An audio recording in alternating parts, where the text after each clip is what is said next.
We begin tonight with breaking news as we follow a fire on the Oceanside Pier. Here at CBS 8, we've been monitoring the scene for the past 3 hours as fire crews work to put out the flames, with helicopters dropping water from above and boats spraying water from below. Good evening, and thanks for joining us. I'm Marcella Lee. And I'm Steve Price. In tonight for Carla Chiquetta. We know the building on fire used to be a Ruby's Diner, but that area has been vacant now for several years, since 2001. There is another business in that same area called Brine Box, which is also on the pier. CBS 8's Kirsten Holmes live now on the scene, working for you to get the very latest information. Kirsten, what can you tell us tonight?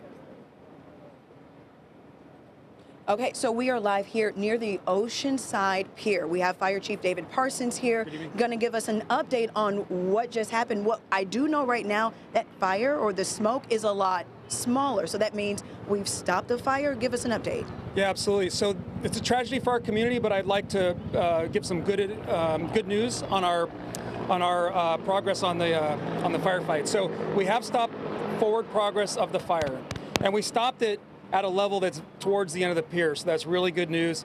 Through a lot of hard work from the firefighters, police department, and if you can imagine, partners across the county. Yeah. A lot of help. So yeah, the pier's never been on fire in over 100 years. So it's an icon in the community. It's really important to our community identity. Mm-hmm. We train on this. We prepare for it on an annual basis. We do a drill. And I can tell you that work has paid off, because I think we're going to make the best outcome out of this possible out of a bad event. Absolutely. We have video from earlier today. I don't know if we can get that on air right now, but we have aerial video from earlier today. The fire was big, and it looked like it was near a restaurant near the end of the pier. Can we confirm, or do we know how this fire started? Is anyone hurt? How is that restaurant doing? Yes, so there was a restaurant at the end of the pier. It was under construction. It's not actually occupied now, but there was a smaller food provider called the Brine Box, which is a kiosk nearby that was open. They are both damaged by the fire. The pier in that area is damaged.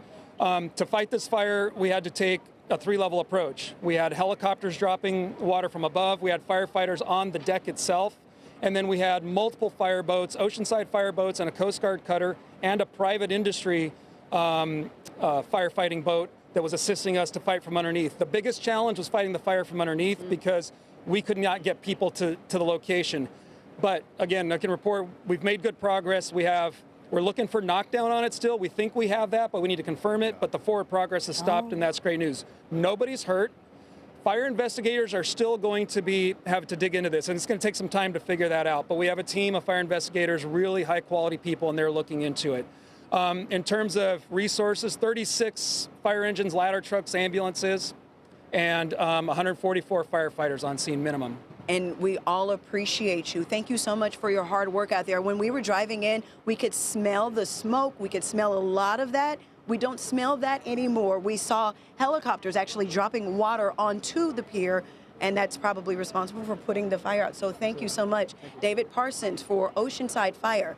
Reporting live for CBS 8, I'm Kirsten Holmes. Back to you. You know, he talked about a lot of the different challenges on a fire like this, and he's right. I mean, they were down below in the boats. They were bringing those fire hoses all the way down that very long pier, and then they had the drops from up above. So what an amazing coordinated effort, Kirsten, that they were able to do. And in looking at the live pictures, they were able to save a big portion of the pier. I don't think Kirsten can hear us there, but yeah, I mean, they were able to save a large portion of the pier. We could see the bathrooms were still intact there. The bait shop, which is about halfway, that looked like it was still intact. The Brine Box, unfortunately, does seem to be a total loss, but those employees got out safely, and that's what's really important. And the concern in those early moments of the fire breaking out is that structure is wooden, and those flames could have spread quickly. So they did an amazing job, our fire crews. Our team coverage continues right now with our reporters working for you to get the very latest information. Let's go ahead and check in now with CBS 8's Rocio de la Fe. And Rocio, you've actually had a chance to speak with people who have been out there for a while watching what's happening. Yeah, that's right. And as you can imagine, people close to the area and far away are just in shock as they watch what's happening here in Oceanside. You can see just how many people are actually here right now watching this unfold. I'm told even people farther away inland could smell it when the fire was at its heaviest, which gives you just an idea of how big this fire actually was at one point. And actually, as we were driving by, I know Kristen mentioned it, but we were, you were were able to see the smoke off in the distance, and now that we know that that fire, of course, is under control. But we know it happened inside a vacant restaurant formerly known as Ruby's Diner, located at the end of the pier there. And we still don't know at this hour, of course, what started it. But crews are, of course, still working to get the situation under control. Now, as mentioned, I did talk to several people here just who visit the pier regularly, including one local. Take a listen to hear their reaction. We walk the pier a lot, so it's kind of crazy just seeing it on fire. I mean, it's a weekend thing that I come visit and see, so it's pretty crazy. Yeah, it's really sad. I know too, we just kind of lost the OB pier to the storm, so it's like, kind of feels like San Diego's losing all its piers and they're so important. Yeah, and they are so important, as she just mentioned. Now, thankfully, it seems like most of the pier is okay. But of course, as you see right there, continuing to drop water, just trying to get the situation under control. And again, this remains an active scene here tonight. Of course, you just see the helicopters flying overhead as they work to get the situation stable. Now, firefighters at this time are continuing to ask the public to stay away from the area as they work here tonight. And another thing I wanted to mention is that currently the Oceanside Farmers Market is actually happening right now. So there are plenty of people here in downtown Oceanside. And again, everyone that's just stopping by to take a look at what's happening, everyone is just in shock. Back to you. The good news, no injuries reported, and firefighters were able to get on that fire, and people that were on the pier were able to get off. So that's great news. Thanks so much, Rosie. Chief Meteorologist Carlene Chavis joins us now with more on the weather conditions. That's right. Well, thankfully, as Kirsten had reported, that they did stop the forward rate of spread with that fire. And at the same time, we've had our wind speeds start to come down. Taking a look at some video that we had earlier today where we had a lot of smoke that was associated with this fire. There you go. You were seeing a mixture of black as well as white smoke as firefighters tried to get a handle on the fire right there along Oceanside Pier. And around that time, we had some wind gusts that were picking up into the teens. We had gusts upwards of about 18 miles per hour, 16 miles per hour right along the pier.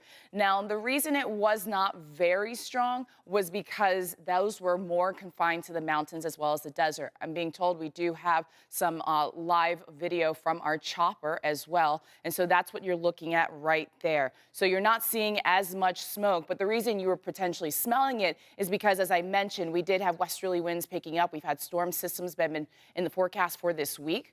We had one that moved through last night. We had another one that's on the way, so westerly winds will continue. And as mentioned, this is a live video right now, a live shot from our chopper of the Oceanside Pier. We're seeing a lot less of that smoke. If you were smelling it earlier, it's because it was moving from the west towards the east, moving more inland with that westerly wind flow. Most of our winds out of the southwest earlier today for Oceanside, right along our coast, as we are seeing those winds calming down. So when we look right now, your current wind speeds for Oceanside, you don't have a sustained wind speed at this moment.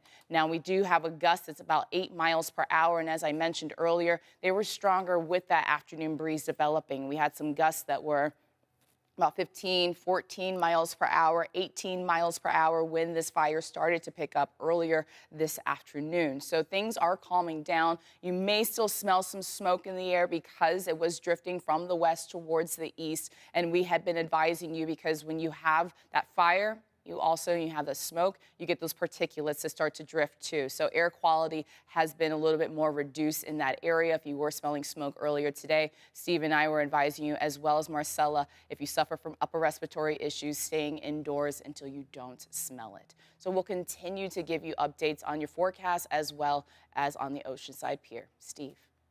Nature definitely cooperating for those firefighters out there today. Carlene, thank you. And we will continue to keep an eye on the fire on the Oceanside Pier. Stay with us for the very latest developments right here on air and, of course, online at CBS8.com. You can also follow us on social media or download the free CBS 8 app.